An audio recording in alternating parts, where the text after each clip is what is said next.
Yeah, nice to meet you. You So too. are you in Australia? Usually I am. At the moment, I'm in Vegas. I'm just in a hotel room here, just off the strip. I've been attending SAP Tech Ed, which is a big international sort of technology conference. It's been a whirlwind month. I went to South Korea about 3.5 weeks ago. I got a call on a Sunday morning and said, "Can you be in South Korea tomorrow? We want you to talk at an international mayors forum." So I packed a backpack with 3 days worth of clothes and went to South Korea. And Uh, then while I was in South Korea, I got another call saying, "Hey, can you come talk about Horizon State in the Ukraine? We need you here in 3 days." So I'm like, "Wow, okay." Flew off to the Ukraine, okay, sure. and then and that backed right on to this trip to the US. So I flew from the Ukraine to New York to talk to the United Nations, and now Mm. across to Vegas to talk at SAP Tech Ed. So I've had to buy some new clothes, and I've used laundry service many times. That's so cool. It's the life of a blockchain entrepreneur, right? It's It's the pretty crazy at the moment. Yeah. really the big thing that's going on now, in my opinion. But Mm, mm. anyway, yeah, I'm just sharing to Facebook because I want us to go live on Facebook. Sure. Give me 1 second. All right, done. Yeah. So all right.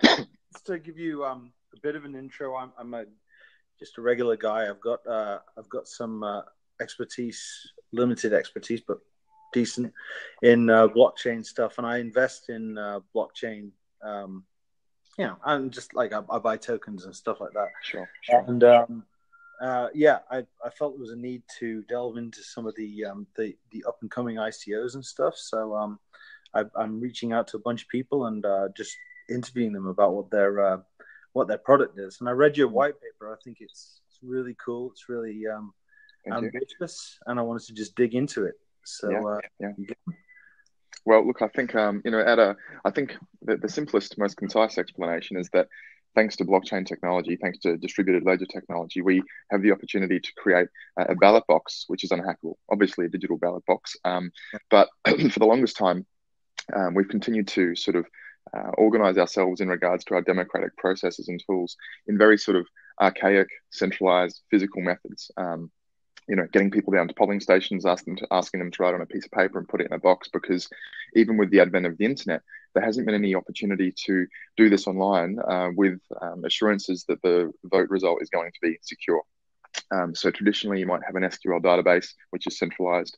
Maybe it's replicated across a cloud network, but ultimately, there's still kind of a single point of failure there. So by leveraging the same benefits and qualities that makes Bitcoin possible, this distributed ledger that relies on consensus, and once it's sort of agreed upon, it's locked in stone. We can do the same sort of thing with votes. So in the simplest sort of terms, you swap out a Bitcoin with a vote, and you get all the same sort of benefits which provide that sort of immutability, that trust, the irreversibility, the ability to go back and count it retrospectively and always get the same result, because the transactions can't be modified once they're sort of locked in. So it's exciting. It's the first time in history that we have the opportunity to really think seriously about conducting online voting.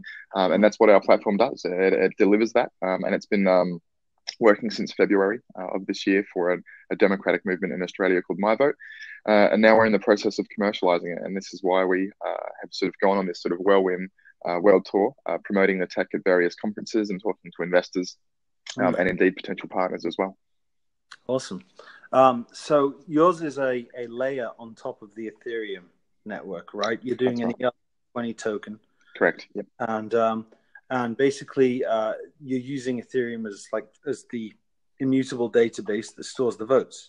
Yep. And then is the rest of your platform centralized, or how are you building the rest of your platform? We have a bunch of modules developed, a bunch of modules under development, and the functionality for these are quite varied. So, for example, we're working on a campaign fundraising system, which we utilize the HST tokens, our ERC20 token, for the purposes of campaign fundraising and letting independent politicians challenge for seats, utilizing our platform and indeed the community as it grows to help fund that opportunity for them. We will obviously be utilizing HST tokens to pay the fees to commit votes to the blockchain.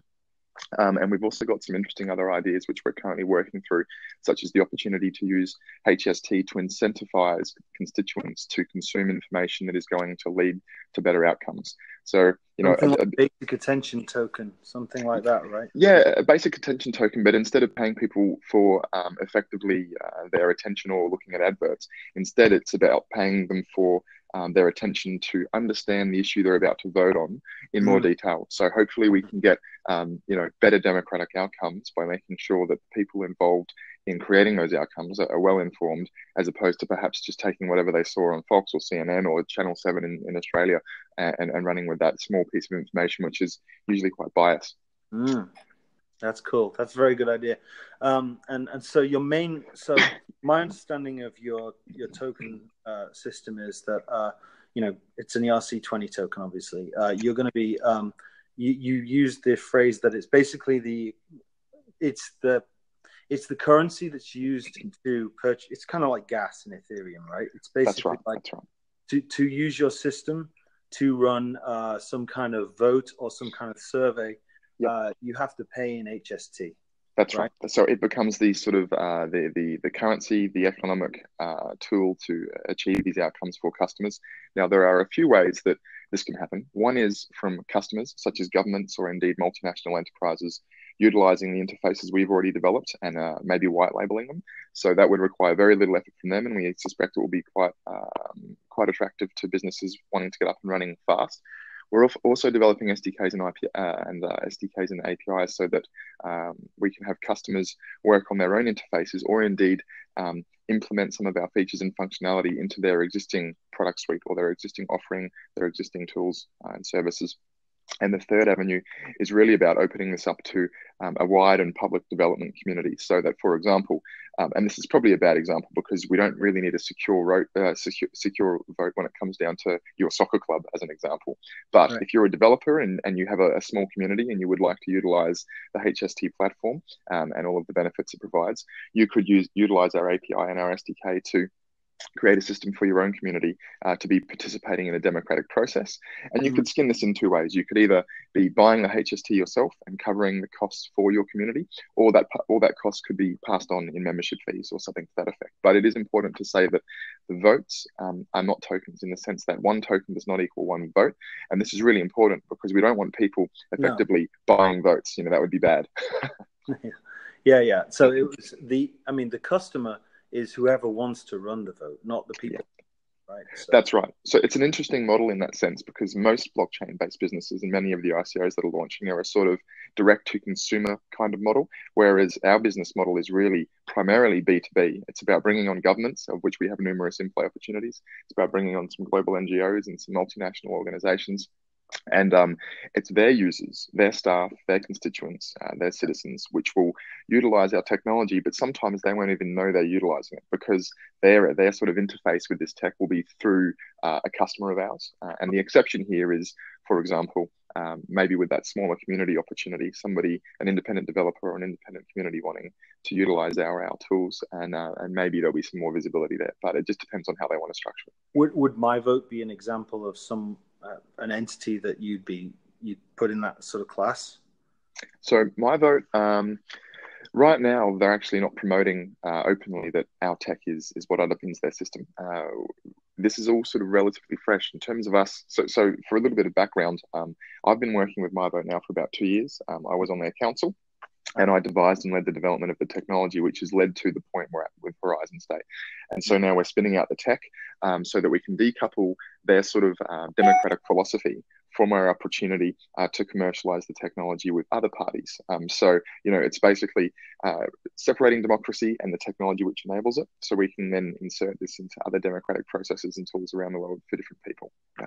How long does it take to get into something like if you're dealing, I don't know if you see it you're mainly dealing with, say, governments directly or through a partner, but how long does that process take? I imagine that being a long process to get. Yeah, so the sales process for getting into government is sometimes quite long and usually quite expensive. Now, this is part of the reason that we've set a pretty ambitious target for ourselves of US 30 million throughout this process, because ultimately the more we raise, the quicker we're able to execute, and with more frequency and regularity are we able to stay engaged. And so the anticipation is that we will have a global sales force. We'll have people on the ground in the USA, probably both West and East Coast. We'll have people on the ground in Europe, maybe in Switzerland and United Kingdom, indeed in Asia as well. And this will enable us to stay engaged and keep pushing these opportunities with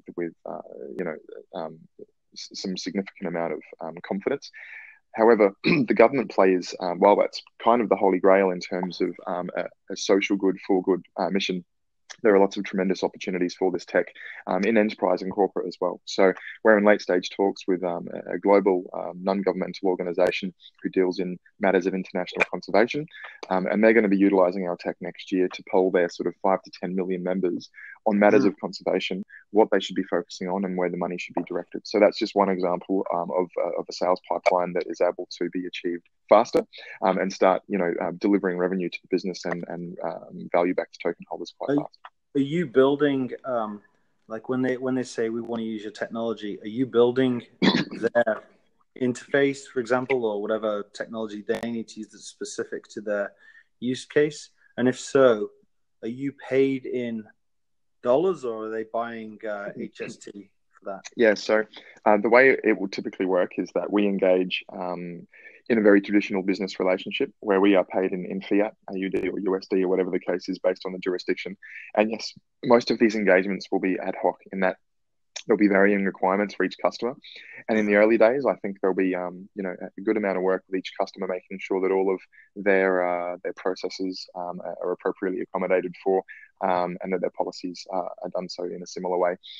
Moving forward, I think, sorry, come down with a bit of a cold while I was in the Ukraine, which hasn't been great, but yeah. So as we progress further down this path, and there'll be sort of a model that sort of becomes more common, and so rework and additional work will become less and less over time. And in regards to HST as sort of the fuel for the system, we can do it one of two ways. If the organization is happy to implement processes to organize the buying of HST from the free market, then they're welcome to do that.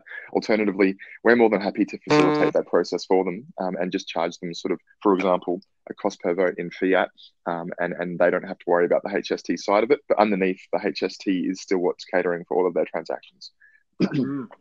Okay, very cool. And so to just complete the cycle, the value of the HST comes from governments and NGOs and so on being able, requiring this to use your system to fuel it. And where do they buy that from? Well, they buy some of that from you because you have an allotment, and also they can buy some from anyone who participates in the token sale, right? That's right. So it'll be primarily a free market trade. We do have sort of a reserve of our own, but we only anticipate that we'll need to use this if, for whatever reason, a very large customer comes on very fast and they're not able to acquire the appropriate amount of HST from the free market, in which case we will certainly part with some of our reserve. But yes, ultimately, the value equation here for potential and prospective participants in our token sale is that if they believe that our team has the capability to sign on important customers, be it national governments, state governments, international organizations, multinational enterprise, these sorts of customers, then as we bring on more customers, obviously demand for HST will increase because the volume of votes and other functions that require HST will also increase. And so it's a relatively simple supply and demand model in that if we can create the demand for HST, then that shifts the price. So, we're pretty confident. Our team is pretty stellar, if I don't say so myself, relatively biased, of course, but we've got people who have been involved with extremely large government tenders and won them, tens of millions of dollars. People that deal with budgets of in excess of $100 million every other year, working on very, very large enterprise deals. So we've got the commercial nous, we've got the technical ability. Everything's pointed in the right direction, and we're pretty excited about what the next few months holds. Awesome. So, okay, where can one participate in this? I mean, obviously, you're doing an ICO. And, I guess that will be held on your site, right? Your regular site, horizonstate.com. Yeah. And So you're giving away what, 60% during the token sale, and then do you have any exchanges that are on board already, as far as where people want to buy them to flip? Because sometimes people do that, right? Or if people want to buy them. Yeah. So to recap the process as it exists right now, we are about to open up a pre-sale. If anybody that watches this recording wants to jump in and get involved in the pre-sale, you can go to horizonstate.com/whitelist, and by registering your Ethereum deposit address there, and also signing up to our mailing list, we'll be sure to send you out a URL which includes our pre-sale deposit address, so you can get that token bonus. The pre-sale will launch sometime over the next few days, and it will run up until October 16 when the public sale starts, at which point the token bonus diminishes. It diminishes after day one, and then again after the first week, running into the second and final week of the sale. So what was the second part of the question? Yeah, do you have any exchanges lined up? Yes, absolutely. So we're in talks with a couple of big ones. I won't drop the names, but to say that anybody watching this recording will know them. They're not insignificant exchanges, but we haven't got the final sort of agreements over the line yet. But those are in play discussions, and we expect that we'll be trading on those exchanges within just a couple of weeks of the token sale closing. Cool. And regarding your contracts, did your team write the contracts, or are you working with a third-party vendor, or? So Nemo Namani, our Chief Technology Officer, wrote the contract. It's just come out of audit, and it's passed with flying colours. So there's a couple adjustments that we're looking to make based on the feedback. But yeah, it's all gone very well, and that'll be ready to basically start this pre-sale process over the coming days. Okay, so you said there's been an audit. That was going to be my next. Okay. And is it public who did the audit, or? It will be. We'll be announcing that with the contract over the next couple of days. But it's a reputable crew. Yeah. Okay, cool. All right. Yeah, well, I'm going to stick my Ethereum address on this pre-sale registration, and I'll chip in a little bit. Excellent. That sounds cool. Yeah, I like this project. It's really cool. One of the things that's that's not clear is when a company or when an ICO's going, and the tokens just represent the security. It's not really clear what that gives you, but this is not that. This is very, as far as I can tell, this is very clearly utility token. I like that. Yeah, that's right. Yeah. And that was by design, whereas it's strictly a utility token with a very specific purpose in mind. And look, I think there's some great projects out there at the moment. I've been investing in ICOs myself over the past year or so. But particularly privileged and happy to be working on this, because not only is it cool technology, not only does it have the opportunity to return good value to people that want to get involved at this ground level, but it's a really important mission. I think it has potentially significant and profound impact for the whole world. Reduce corruption, right? Yeah, exactly. Yeah, it's an important mission. I agree. Yeah. Okay. So let me think. There was one more question that flitted into my mind for a second, but no worries. If it pops back, I'll email you and just ask you. But yeah. Okay. Good luck with the token sale. Yeah, I will participate in a small way. Amazing. Thank you. Good. So yeah, good luck. Thanks for talking to me. And thanks for taking the time. Cheers. Yeah, no worries. So again, it's horizonstate.com. Yep, that's right. Awesome. Thanks, mate. Cheers. Bye.